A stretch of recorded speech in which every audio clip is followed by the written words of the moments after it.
अलंकार के भेद, अलंकार के कितने भेद हैं? 3 भेद हैं, शब्दालंकार, अर्थालंकार, उभयालंकार। तो वैसे अगर पूछे तो 2 ही भेद माना जाए कि शब्दालंकार और अर्थालंकार। उभयालंकार को नहीं मानते हैं अभी और बोल।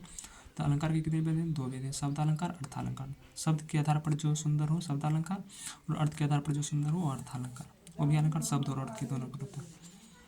शब्दालंकार में जो आता है वो अनुप्रास, यमक, श्लेष, वक्रोक्ति और विवक्षा। बस यही अनुप्रास, यमक, श्लेष, वक्रोक्ति। और अर्थालंकार में आता है उपमा, रूपक, उत्प्रेक्षा, मानवीकरण, विरोधाभास, संदेह, अतिशयोक्ति, भ्रांति, मान, विभावना आदि।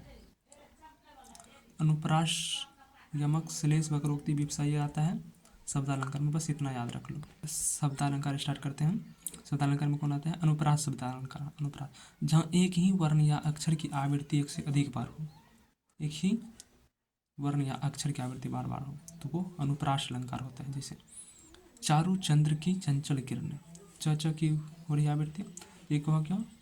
अनुप्रास अलंकार की उदाहरण है। रघुपति राघव राजा राम, र की आवृत्ति होगी तो वो अनुप्रास अलंकार के उदाहरण है। यमक शब्द अलंकार के उदाहरण देखते हैं।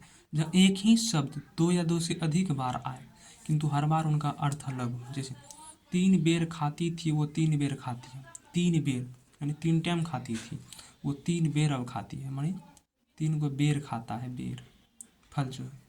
कनक कनक ते 100 गुना, यानी कनक में से को धतूरा होता है, 1 सोना होता है। सजना है मुझे सजना के लिए, सजना यानी कि सुंदर, सजना यानी कि सवरना है मुझे सजना के लिए, यानी साजन के लिए, अपने दुल्हन, अपने दूल्हे के लिए। सजना है मुझे साजन के लिए। ये सब है यमक शब्द अलंकार के। यमक में क्या होता है? एक ही प्रकार के शब्द आएंगे, वो 2 या 2 से अधिक बार आएंगे। जैसे बेर बेर, कनक कनक, सजना है मुझे सजना के लिए, सजना यहाँ है, सजना यहाँ। श्लेष अलंकार, स से श्लेष, स से सटना। श्लेष का अर्थ होता है चिपकना, जहाँ एक शब्द का अनेक अर्थ हो। अब अर्थालंकार को देखते हैं। उपमा देखते हैं। उपमा के कितने अंग हैं? 4 अंग हैं। कौन कौन? उपमेय, उपमान, वाचक शब्द और साधारण धर्म या गुण। उपमेय यानी मैं यानी मैं शरीर से संबंधित होगा। उपमेय शरीर से संबंधित होगा, मन तन धन यही सब आएगा। उपमा प्रकृति से संबंधित होगा, नदी, आसमान, समुद्र, ये सब का उदाहरण जो आएगा वो उपमान से होगा। वाचक शब्द यानी कॉमन फैक्टर जो उपमेय और उपमान दोनों के बीच में है। और साधारण धर्म नहीं, वाचक शब्द तो वो होगा सा से सी वाला। साधारण धर्म जो कि दोनों में, उपमेय और उपमान में आए, वो साधारण धर्म या गुण, ऐसा गुण जो कि दोनों में हो, कॉमन फैक्टर्स हो। पहचान शब्द क्या है अर्थालंकार के? सॉरी, उपमा की। उपमा की पहचान क्या है? शा से शी शो सरिस सदृश सम तुल्य, ये सब शब्द जब आ जाए तो उपमा के उदाहरण होंगे। जैसे क्या है पहचान शब्द? सा से शी शो, सा से शी शो, सरिस सदृश, समतुल्य जैसा, के समान आदि। उदाहरण है पीपर पात सरिस मंडोला। सरिस, सरिस क्या है? वाचक शब्द है ना, सरिस। सरिस जैसे देख लिए तो वो उपमा का उदाहरण। सुनी सुर सरी यानी गंगा, सम पावन वाणी, सम्मिस समवाचक शब्द है, यानी जैसे सुर सरी गंगा के पानी छल छल चलती है उसी प्रकार पवित्र होती है वाणी, उसी प्रकार पावन पवन वाणी, पावन वाणी बोलना चाहिए। आदमी की वाणी भी पावन होनी चाहिए, पवित्र होनी चाहिए। सोम सा सिल है राम महीप का। सोम सा वाचक शब्द है ना यहाँ पे, तो सा सोम सा। अब देखो रूपक में भी ये योजक चिन्ह आता है, तो सोम रूपी, ये सा नहीं रहता तब तो सोम रूपी सी, लेकिन सा है तो सोम रूपी सा, ये होगा, बैठ रहा है सतीक। चंद्र रूपी, चंद्र खिलौने आता है तो चंद्र के बीच में योजक होता है, चंद्र रूपी योजक को मान लो रूपी, चंद्र रूपी खिलौने, लेकिन चंद्र सोम रूपी सा नहीं होता है, तो ये सावाचक शब्द है, तो ये वो किसका उदाहरण हो जाएगा? उपमा का। सोम सा सिल है राम महीप का, शाम क्या वाचक शब्द हो गया? उपमा का उदाहरण हो गया। रूपक का देखते हैं, जहाँ उपमेय और उपमान में अंतर ना दिखे, जब उपमेय और उपमान एक जगह रखे जाते हैं, जब उपमेय और उपमान दोनों एक ही जगह रखे जाते हैं, उपमेय और उपमान में अभेद आरोप होता है, वो रूपक अलंकार होता है। इसके भेद 3 होते हैं, संग रूपक, निरंग रूपक, परमपति रूपक। पहचान इसका रूपक अलंकार का पहचान, बीच में योजक चिन्ह रहेगा, योजक चिन्ह को रूपी मान लो। दृश्य, अदृश्य में भी ये रहता है, कभी कभी योजक चिन्ह नहीं भी रहता है, लेकिन 95% में योजक चिन्ह रहता है, या कहीं रूपी भी लिखा रहता है। तो रूपक अलंकार का उदाहरण देखते हैं।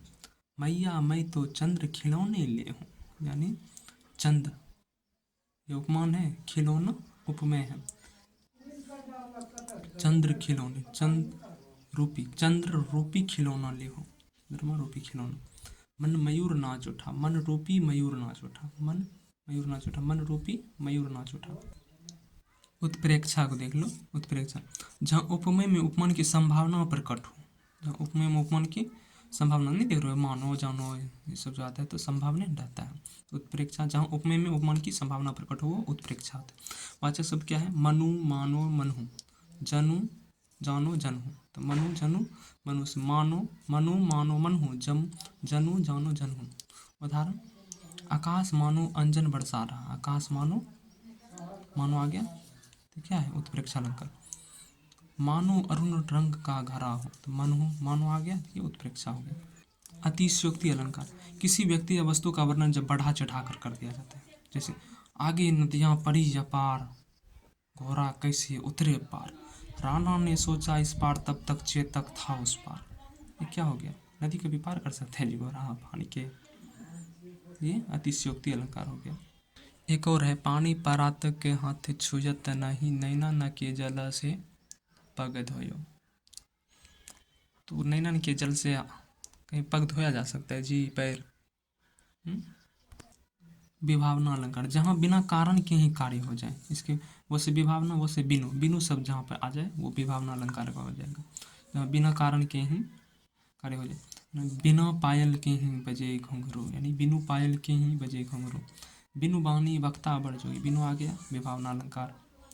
बिनु पद चले सुने बिनु कान, यानी बिना पद के चल रहा है, बिना पैर के कोई चल सकता है जी? बिनु कान सुने, बिना कान के कोई सुन सकता है जी? इसका क्या हो गया? बिनु, विभावना, वो से विभावना, वो से बिनु, बिनु जिसमें आएगा वो भी विभावना अलंकार। अब संदेह अलंकार को देखते हैं, जहाँ किसी व्यक्ति या वस्तु को देखकर संशय बना रहे, अर्थात निश्चय न हो सके संदेह, जहाँ किसी वस्तु या व्यक्ति को देखकर संदेह उत्पन्न हो, वो संदेह अलंकार। इसका पहचान है या अथवा की के, या अथवा की, जैसे साड़ी पीछे नारी है कि नारी पीछे साड़ी है, संदेह उत्पन्न हो रहा है ना, साड़ी पीछे नारी है कि नारी पीछे साड़ी है, पता नहीं चल रहा। या मुख है या चंद्र, उसको पता नहीं चल रहा क्या है, संदेह में। या रस्सी है कि सर, या काया है या शेष उसी की छाया, समझ में ही नहीं आ रहा, तो संदेह हो रहा है। भ्रांति मान अलंकार, जब उपमेय उपमान होने का भ्रम हो जाए, भ्रांति, बहुत से भ्रांति है तो उसमें क्या होगा? भ्रम ही उत्पन्न होगा ना। पहचान भी उसका वही है, भ्रम भ्रांति समझी जानी मानी। तो मेन भ्रम भ्रांति समझी जानी मानी। जनहु मनहु ने, जनहु मनहु हो जाएगा उत्प्रेक्षा का, जानी मानी है ये भ्रांति का, भ्रम भ्रांति। जैसे नाक की मोती अधर की क्रांति से, बीज दारिम का समझ कर भ्रांति से, तो भ्रांति का हो गया। दृष्टांत अलंकार, दृष्टांत मतलब होता है उदाहरण, जहाँ बिंब प्रतिबिंब का भाव, यानी कि पहली लाइन अगर लिखी है, पहली लाइन का दूसरी लाइन उदाहरण देता है, जैसे कि एक म्यान में दो तलवारें कभी नहीं रह सकती। अब इसका उदाहरण देखो, किसी और पर प्रेम नारियां पति का क्या सह सकती है? उदाहरण ही दे रहा है, एक म्यान में दो तलवारें कभी नहीं रह सकती, किसी और पर प्रेम नारियां पति का क्या सह सकती। कृत कृत अभ्यास ते जरमति होत सुजान, रसरी आवत जात ते सिल पर पड़त निशान। उदाहरण ही है ना ये, दृष्टांत मतलब उदाहरण, समझो। दृष्टांत मतलब उदाहरण। विरोधाभास, यानी कि विरोध, यानी विलोम शब्द जैसा रहेगा, जब बात सही ना हो, अभ्यास रूपी विरोध कीजिए। जैसे दुबला लड़का आ रहा है तो कोई बोलेगा कि, जैसे दुबला लड़का आ रहा है कोई काम, और कोई बोलेगा कि पहलवान लड़का आ रहा है, पहलवान आ रहा है। बहुत सोता है तो उसको बोलेगा कि है ये सोता है जी, तुरंत ही जग जाता है, इसका नींद कुत्ते की नींद जैसी, स्वान निद्रा वाला। जैसे हरलाऊं सीपी से साग, सीपी में कोई सागर बढ़ सकता है जी। जब से आँख लगी तब से ना आँख लगी, मतलब जब से आँख लगी है तब से ना आँख लगी, कैसा बात कर, तो विरोध हो रहा है, विरोधाभास है। मानवीकरण अलंकार, जहाँ निर्जीव वस्तु का वर्णन सजीव, यानी कि मानव की तरह किया जाए। देख दशा रघुवीर की, वृक्ष फूट फूट कर रोया है, फूट फूट कर रोता है जी, वृक्ष कभी उठता है। अब मेघ जैसे अंबर से उतर रहा, मेघ कभी अंबर से उतरेगा तो मानव न उतरता है। अब काव्यशास्त्र के अनुसार अर्थ के 3 प्रकार के आते हैं। काव्यशास्त्र के अनुसार शब्द के अर्थ 3 प्रकार से आते हैं, जैसे अभिधा, लक्षणा, व्यंजना। अभिधा का ही नाम है मुख्यार्थ, लक्षणा का लक्षणीयार्थ, व्यंजना का व्यंग। व्यंजना से व से व्यंग, वे से व्यंग किया जाता है। मुख्यार्थ, लक्षणा, लक्ष्यार्थ, व्यंजना, व्यंग। जैसे भिखारी को देखकर बोली महाराज आ रहे हैं, कौन सा अर्थ है? भिखारी को देखकर कोई बोलेगा महाराज आ रहे हैं तो क्या कर रहा है? व्यंग्यन कर रहा है, उसका मजाक उड़ा रहा है, तो व्यंग। छंद, किस वर्णिक छंद में कितने वर्ण होते हैं? वनस्थ छंद में 12, वनस्थ और त्रुत में 12। उपेंद्र बजवा और इंद्र बजवा दोनों भाई हैं, 11। इन्हें भाई के जैसा लग रहा है, उपेंद्र बजवा इंद्र बजवा दोनों भाई के जैसा लग रहा है, 11। वसंत तलिका वस्य 14, मंद्रकांता 17, सवैया, सवैया में कितना 22 से 26। तो सभी का पूछने का रेट गए थे, कोई वो सभी था 22 रुपये वाला, एगो 26 वाला, तो 22 26। मालिनी 29, कवि 33। छंद सात, जहाँ 2 मात्रा हो वहाँ पे ऐसे चिन्ह का प्रयोग करते हैं, और जहाँ 1 मात्रा हो तो 1 का जैसा प्रयोग। उदाहरण, तगारे में कितने मात्रा है? तो तगारे 1, इसमें 2 मात्रा है तो इसे लगेगा, और 1 है तो 1 लगेगा। अशाग, अ में 1 मात्रा है तो 1 लगेगा, श में 2 मात्रा, स और 1 ही है तो इसे लगेगा, ग में 1 मात्रा। तगता, त में 1 है, ग में 1 है, त में 1 है, 1 1